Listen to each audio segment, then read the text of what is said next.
प्यारे बच्चों नमस्कार। आज हम कक्षा 10 की प्रश्नावली 2 बहुपद बहुपद करने जा रहे हैं। जैसे कि 9th और 10th दोनों में बहुपद क्या होते हैं ये हमने 9th में कुछ सीखा था, और जो बच्चे इस साल 8th से 9th में आए हैं उनके लिए मैं बता दूं कि बहुपद आखिर होता क्या है। जैसा कि यहाँ लिखा हुआ है कि बहुपद बहुपद का मतलब होता है एक से ज्यादा पद, एक से ज्यादा पद।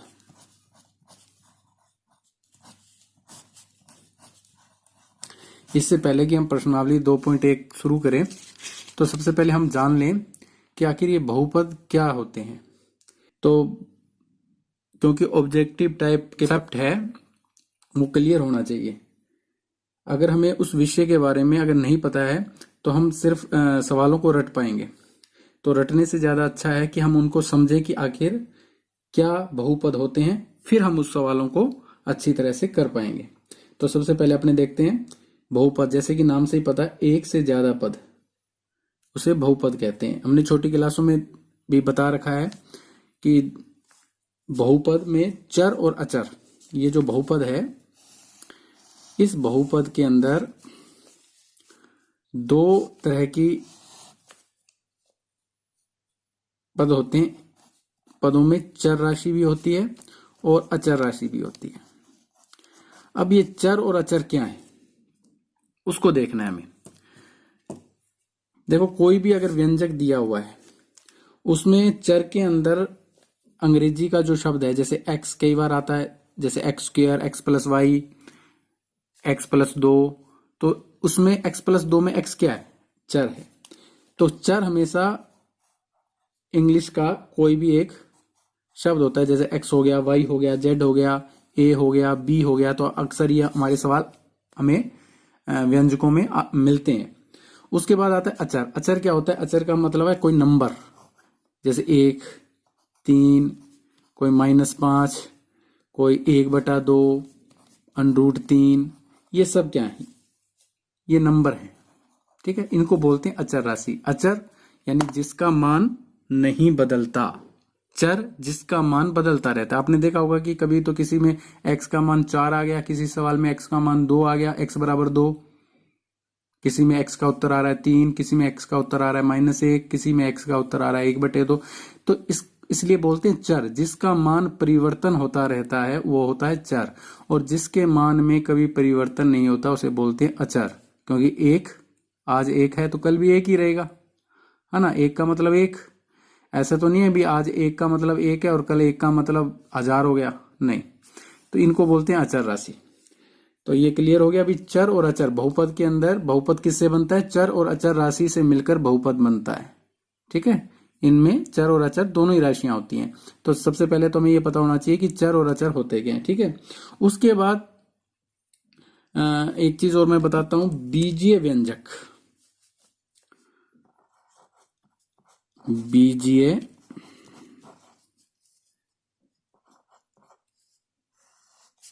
व्यंजक। अच्छा, अब ये देखना कि बीजीय व्यंजक क्या होता है। ये नाम भी आपने सुना होगा कि बीजीय व्यंजक। तो इसको मैं एक लिख देता हूं, कुछ निश्चित चर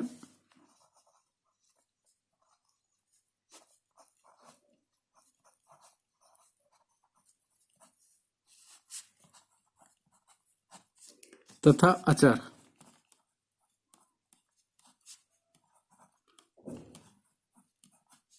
कुछ निश्चित चर तथा अचर राशियों के योग, राशियों के योग, अंतर यानी प्लस, माइनस, गुणा, गुणन और भाग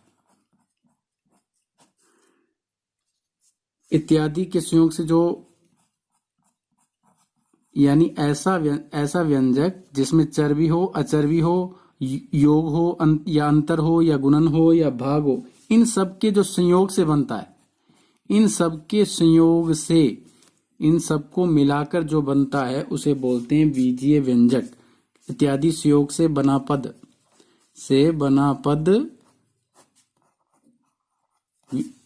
बीजीय व्यंजक क्या होता है? कुछ निश्चित चर और अचर ये आगे, इनके संयोग से और इनके बीच में प्लस माइनस, जोड़ घटा गुणा भाग, इन सब के साथ मिलकर जो पद बनता है उसे बीजीय व्यंजक कहते हैं। जैसे एग्जांपल लेते हैं अपने, एक एग्जांपल लिया अपने और जल्दी समझ में आ जाएगा। जैसे मैंने लिया 3x² प्लस 2x, ये बीजीय व्यंजक है,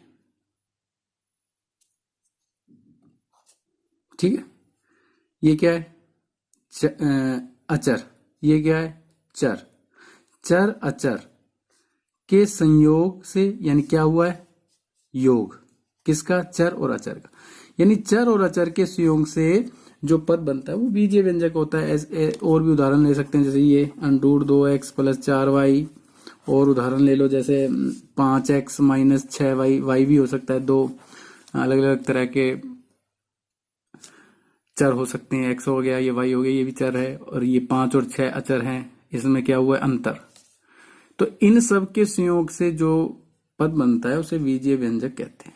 तो समझ में आ गया कि बहुपद क्या होते हैं? एक से ज्यादा पद जिसमें चर हो, अचर हो। और बीजीय व्यंजक किससे बनते हैं? इनके बीच में प्लस माइनस, गुना, जोड़, भाग, ऐसे भी लिख सकते हैं। x/2 प्लस 4, है ना। तो ये क्या आ गया? भाग में, और ये गुना में है ही। 5 का x के साथ क्या है? गुना है, 5 × x। तो इसे बोलते हैं बीजीय व्यंजक। तो अब अपने लिखते हैं कि आखिर बहुपद कहते किसे हैं, ठीक है। यहां लिखता हूं मैं और ज्यादा समझ में आ जाए, क्योंकि प्रश्नावली शुरू करने से पहले हमें इनके बारे में अच्छी तरह से जान लेना चाहिए कि आखिर ये होते क्या है बहुपद। क्योंकि ये पूरी प्रश्नावली, जो दूसरी प्रश्नावली है, इस बहुपद पे ही, शीर्षक इसका बहुपद है, इस प्रश्नावली का नाम ही बहुपद है। तो इसके बारे में हमें ज्यादा से ज्यादा जान लेना चाहिए, ताकि आगे सवालों में हमें आसानी रहेगी। ऐसे बीजीय व्यंजक, अब यहाँ पे मैंने बीजीय व्यंजक लिखा है। क्यों लिखा है? क्योंकि आपको ऊपर समझ में आ गया है कि बीजीय व्यंजक क्या होता है। बीजीय व्यंजक, ऐसे बीजीय व्यंजक को बहुपद कहते हैं, को बहुपद, ऐसे बीजीय व्यंजक को बहुपद कहते हैं। अब कैसे बीजीय व्यंजक को बहुपद कहते हैं? देखो, पहला नंबर, क्या क्या वैरायटी होनी चाहिए, क्या क्या गुण होने चाहिए जो बीजीय व्यंजक है। पहला गुण कि हमेशा ऐसे बीजीय व्यंजक को बहुपद कहते हैं जिसमें क्या हो, जिसमें क्या होना चाहिए, जिसमें पहला गुण क्या होना चाहिए? चर राशि,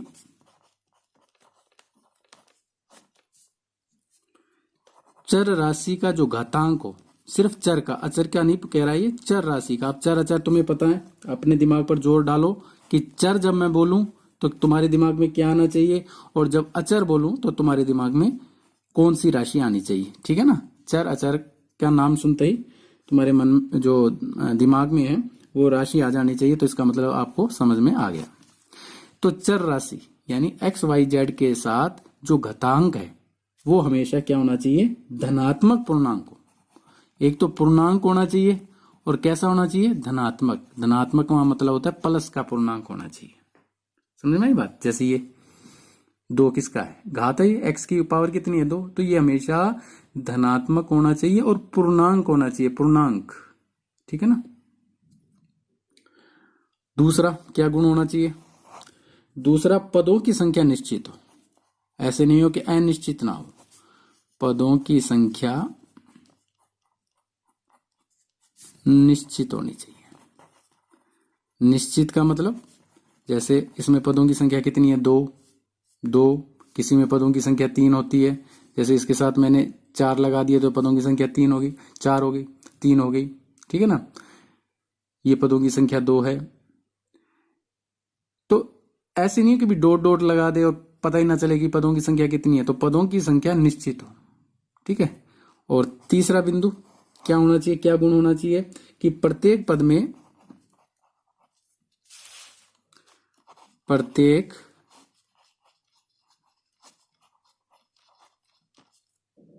में जो चर राशि का गुणांक है एक वास्तविक संख्या। हमने जो पहली प्रश्नावली करी है वो वास्तविक संख्या की करी है ना। तो हमें पता है कि वास्तविक संख्या क्या होती है, क्योंकि रियल नंबर ही हमने पहली प्रश्नावली में की है। काल्पनिक संख्या तो हमने करी नहीं है, काल्पनिक संख्या तो आगे आपके अगली क्लासों में है। हमने केवल रियल नंबर यानी वास्तविक संख्याओं के बारे में जाना है। कौन सी है वास्तविक संख्या, प्रीमेय और अप्रिमेय संख्या मिलकर वास्तविक संख्या बनाती हैं। तो ये 3 नियम है। बहुपद किसे कहेंगे, एक तो वो चर राशि का जो घातांक हो, वो धनात्मक पूर्णांक हो, पदों की संख्या निश्चित हो, प्रत्येक पद में चर राशि का जो गुणांक है। अब जैसे एक्स स्क्वायर का गुणांक कौन है 3, एक्स का गुणांक कौन है 4। गुणांक का मतलब होता है एक्स के साथ किसका गुणा है 2 का। एक्स के साथ कौन गुणांक है √2। देखो अप्रिमेय संख्या, प्रीमेय संख्या, प्रीमेय संख्या। वाई के साथ गुणांक कौन है 4, एक्स के साथ गुणांक कौन है 5, वाई के साथ गुणांक 6, एक्स के साथ इंटू 1/2 प्लस 4। तो चर राशि का जो गुणांक हो एक वास्तविक संख्या होनी चाहिए। सब वास्तविक संख्या है, काल्पनिक संख्या कोई नहीं है। काल्पनिक संख्या कौन सी होती है -√2, है ना। इसके बारे में हम चर्चा कर चुके हैं। इस वास्तविक संख्या की पहले वीडियो में हम इसके बारे में चर्चा कर चुके हैं, तो आप वो देख सकते हो। अब एक एग्जांपल लेते हैं अपने इसी से संबंधित एक एग्जांपल लेते हैं तो और जल्दी समझ में आपको आ जाएगा। जैसे मैंने एक बहुपद लिखा 3x² प्लस 2x प्लस 4, ठीक है। ये मैंने एक बहुपद लिख दिया, ठीक है। अब इसको जैसे एक लिख दिया, एक और बहुपद लिख देता हूं मैं x² माइनस 1/x। एक और लिख दिया मैंने 5x² माइनस x प्लस 4। ये बहुपद मान लो ले लो √3x² plus 5x plus 1/2x²। अब इसमें से हमें छांटना है कि कौन से इन चारों में से बहुपद कौन से हैं जो इन तीनों शर्तों को पूरा करते हैं, वह बहुपद होगा जो इन तीनों शर्तों को पूरी करेंगे। तो पहली शर्त क्या है, चर राशि का घातांक। चर राशि देखो कौन है इसमें x ये चर है, इनका घातांक क्या है, इस x का बताओ घातांक क्या है 2। कौन है ये, धनात्मक है, प्लस का है, जी हाँ प्लस का है, ठीक है। धनात्मक पूर्णांक है, हाँ जी पूर्णांक है, ठीक है। शर्त पूरी कर रहा है। ये देखो इस x का घात क्या है, जिसके ऊपर कोई घात नहीं होती उसकी घात क्या मानी जाती है 1 मानी जाती है। तो 1 भी क्या है, धनात्मक पूर्णांक है, भी प्लस का 1 है। तो पहली शर्त को पूरी कर रहा है। चर राशि का जो घातांक है वो धनात्मक है। दूसरी शर्त, पदों की संख्या निश्चित है, हाँ जी 1 2 3 पदों की संख्या निश्चित है, 3 पद है, त्रिपदी पद है ये।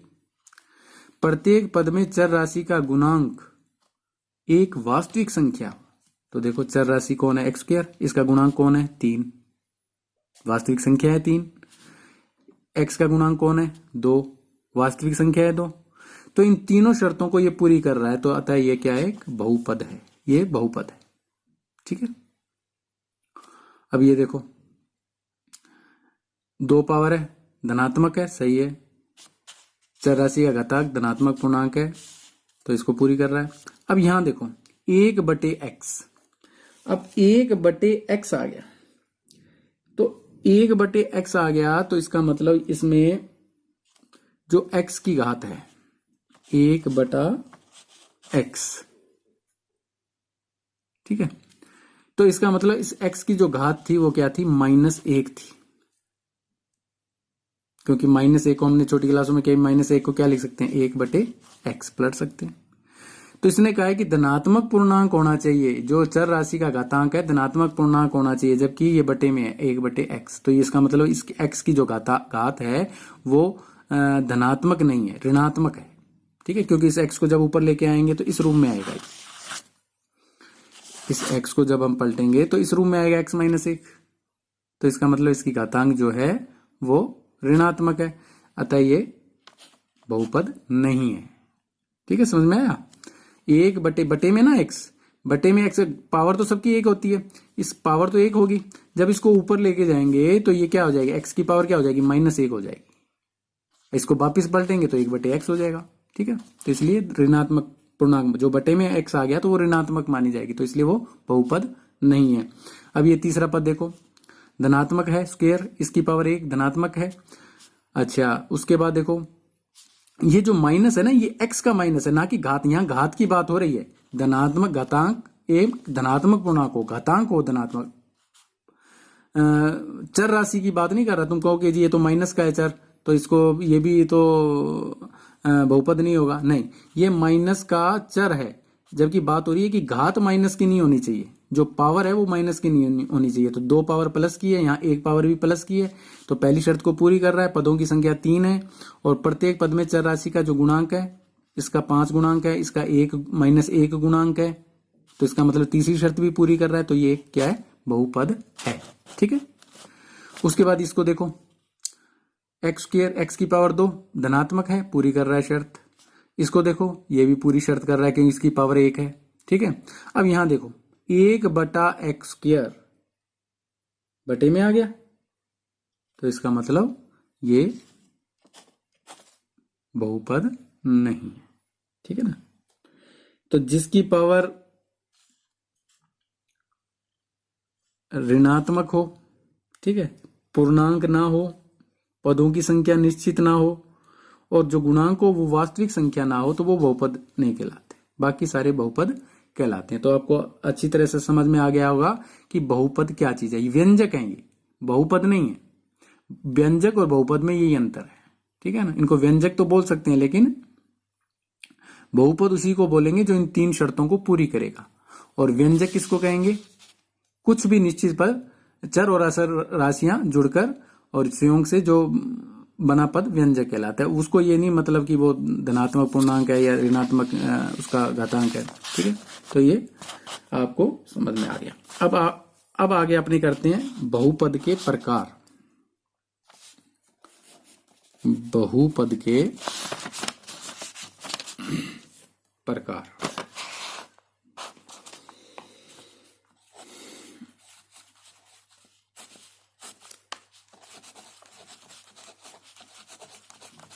बहुपद कितने प्रकार के होते हैं? तो देखो, बहुपद जो होते हैं 3 प्रकार के होते हैं।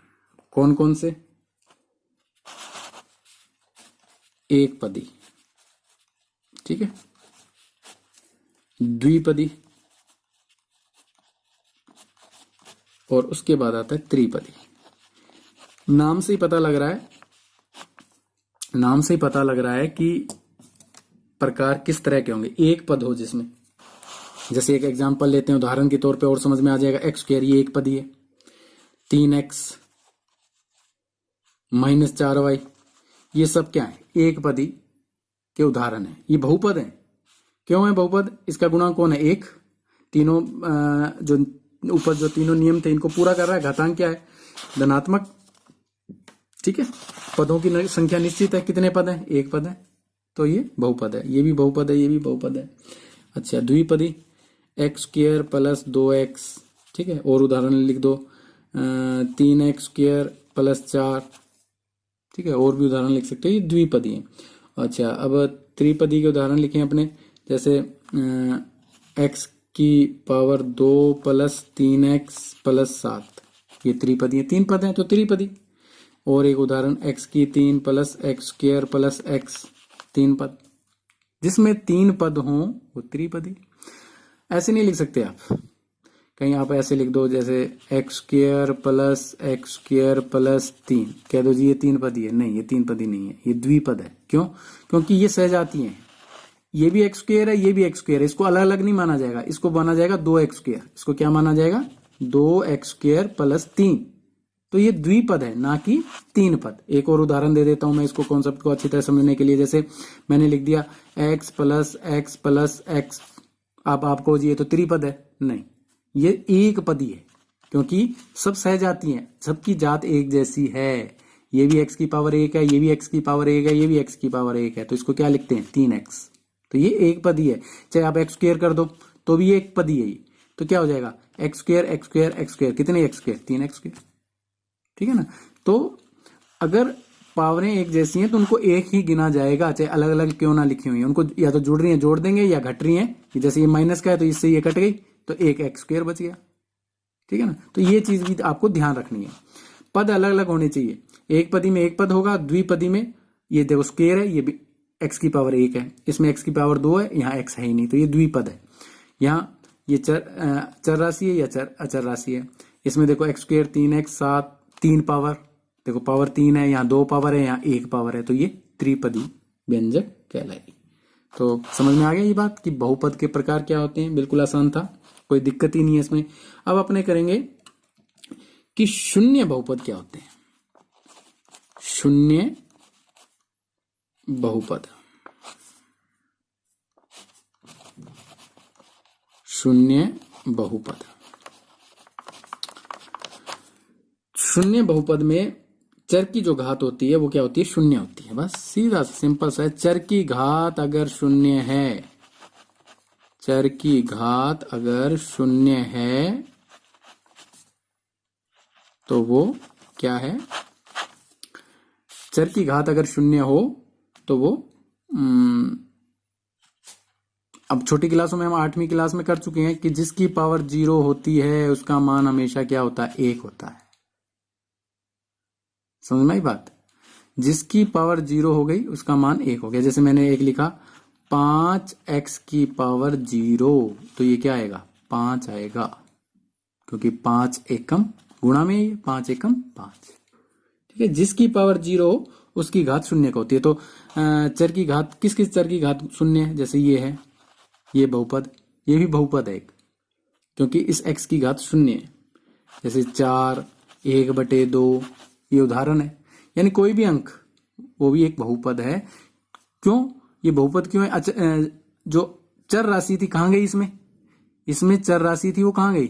वो ये रही, इसके साथ था। जैसे ये मैंने लिखा 4 लिखा, 4 के साथ x था, लेकिन चूंकि x की पावर 0 थी इसलिए उसका मान क्या हो गया? उसका मान हो गया 1, ठीक है, क्योंकि गुणा में, तो 4 एकम 4 रह गया। तो ये चर की घात शून्य हो, अगर चर की घात शून्य हो तो उसका मान क्या हो जाता है? 1 हो जाता है। तो ये शून्य बहुपद कहलाते हैं। बिल्कुल सिंपल सा है, शून्य बहुपद किसे कहते हैं, ठीक है। अब आता है आपको जैसे बहुपद के शून्य क्या होते हैं। ये तो बहुपद शून्यक है। अब मैं आपको बताता हूं कि बहुपद के शून्य कैसे निकलते हैं।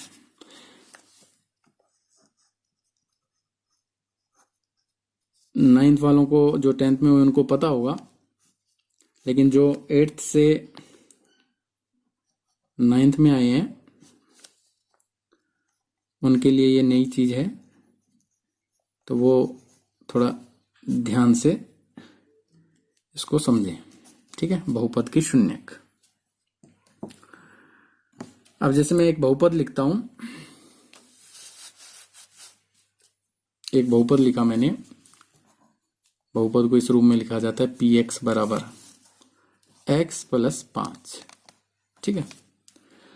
अब इसका शून्यक निकालना है। देखो सबसे पहली बात है, जितनी पावर होगी उतने ही शून्यक निकलेंगे। तो इस चर राशि के कितनी पावर है? इस x की क्या पावर है? इस x की 1 पावर है। जिसके ऊपर कोई पावर नहीं होती उसकी 1 मानी जाती है। तो अगर 1 पावर है तो इसका शून्यक भी क्या निकलेगा? इसका शून्यक 1 ही निकलेगा। इसका 1 ही शून्य ज्ञात कर सकते हैं, ठीक है। जिसकी जितनी पावर उतने ही उसके शून्य। तो कैसे ज्ञात करेंगे?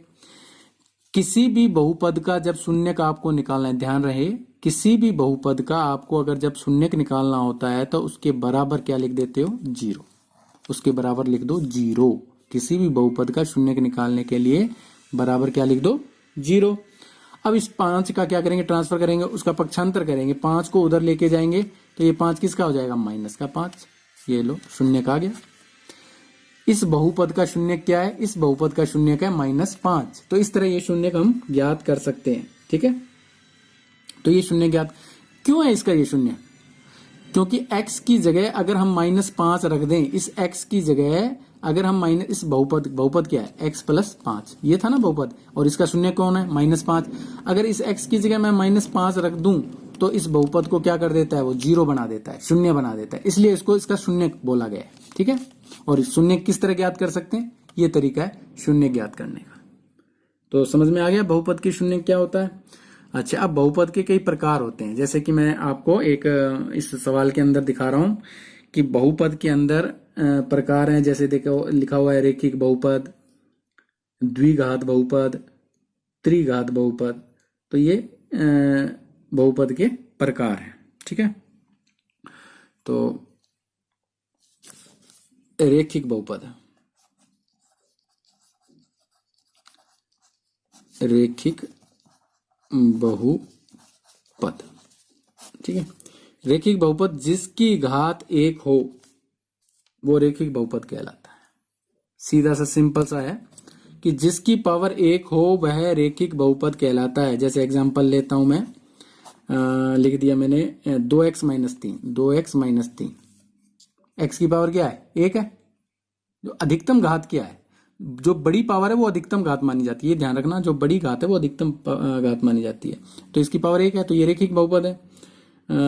√3x + 5 ये रेखिक बहुपद है। x + y = 5 ये रेखिक समीकरण है या रेखिक बहुपद। समीकरण बराबर का निशान आ जाता है तो समीकरण बन जाती है। ठीक है, ये आगे आपको प्रश्नावली में बताएंगे, अभी तो केवल यही समझो कि रेखिक बहुपद क्या होता है। ठीक है, जिसकी पावर 1 हो वह रेखिक बहुपद कहलाता है। द्विघात बहुपद क्या कहलाता है? द्विघात बहुपद, द्विघात बहुपद ये शब्द आएंगे, हम आगे जो प्रश्नावली करेंगे 2.1, 2.2, तो इनमें इन शब्दों का उच्चारण होगा, इन शब्दों को बार बार ये शब्द आएंगे, तो हमें पता होना चाहिए। जैसे कोई सवाल समझाते हुए समझे, बोले ये रेखिक बहुपद है, इसको हल कीजिए, तो रेखिक बहुपद जैसे हम सुने तो हमारे दिमाग में आना चाहिए, हाँ भी रेखिक बहुपद क्या होता है, द्विघात बहुपद क्या होता है, त्रिघात बहुपद क्या होता है। तो देखो द्विघात बहुपद के उदाहरण देखो, 2x² + 3x, एक तो उदाहरण ये रहा। ठीक है, और भी लिख सकते हैं अपने, जैसे y² - 2, और भी कोई उदाहरण, जैसे एक लिखा मैंने u/3 - 2u² + 5। अब ये 3 मैंने पद लिखे हैं, बहुपद लिखे हैं 3। ठीक है, अब ये द्विघात क्यों है? क्योंकि पावर देखो, सब इसकी पावर 1 है और इसकी पावर कितनी है? 2, तो सबसे बड़ी पावर क्या है? 2। जिसमें सबसे बड़ी पावर 2 हो वह द्विघात बहुपद होता है। समझ में आ गया? रेखिक बहुपद जिसकी पावर 1 हो, द्विघात बहुपद जिसकी अधिकतम घात 2 हो वो द्विघात बहुपद। ज्यादातर सवाल हम द्विघात बहुपद के ही करेंगे, जो आगे हमारे 10वीं क्लास में है वो अधिकतर द्विघात बहुपद ही है। ठीक है, अधिकतर जो सवाल हैं वो द्विघात बहुपद के ही हैं, वही अपने हल करेंगे। अब देखो त्रिघात, एक उदाहरण ये रहा, एक उदाहरण ये रहा, एक उदाहरण ये रहा। अब इसको त्रिघात क्यों बोल रहे हैं भाई? इसमें तो घात 2 भी है, ये देखो 2 घात भी है, क्योंकि मैंने अभी बताया आपको जो सबसे बड़ी घात होती है इसकी पावर कितनी है? इसकी पावर है 3। ठीक है, x की पावर कितनी है? x की पावर है 3, तो इसको त्रिघात बहुपद बोलेंगे। इसकी पावर सबसे बड़ी 3 है, तो एक पदी, लेकिन कितनी पावर है? 3 है, तो इसको त्रिघात। ये भी 2 पदी है समीकरण बहुपद, लेकिन घात कितनी है? 3, तो इसको क्या बोलेंगे? त्रिघात। त्रिघात बहुपद, त्रिघात बहुपद। ठीक है, द्विघात बहुपद और रेखिक बहुपद। तो ये आपको कॉन्सेप्ट सारा समझ में आना चाहिए भी, रेखिक बहुपद क्या होते हैं, द्विघात बहुपद क्या होते हैं, त्रिघात बहुपद क्या होते हैं, बहुपद के शून्य किस तरह ज्ञात कर सकते हैं। बराबर बस शून्य रख दो, शून्य निकल जाएगा। तो आपको आशा है कि ये सारा समझ में आ गया होगा कि बहुपद क्या चीज होती है, किसे कहते हैं, किस तरह बहुपद बनते हैं। ये सारा आपको अगर समझ में फिर भी नहीं आया, कुछ डाउट आपके मन में रह गए हैं, तो आप या तो कमेंट बॉक्स में लिख दें, ठीक है ना। कमेंट बॉक्स में लिखकर मुझे बता दें कि भी क्या क्या चीज आपको जो है क्लियर नहीं हुआ है, क्या डाउट रह गए हैं, तो मैं उसका जवाब आपको दूंगा। तो वीडियो देखते रहें, अगले वीडियो में हम 2.1 प्रश्नावली शुरू करेंगे। तब तक के लिए धन्यवाद।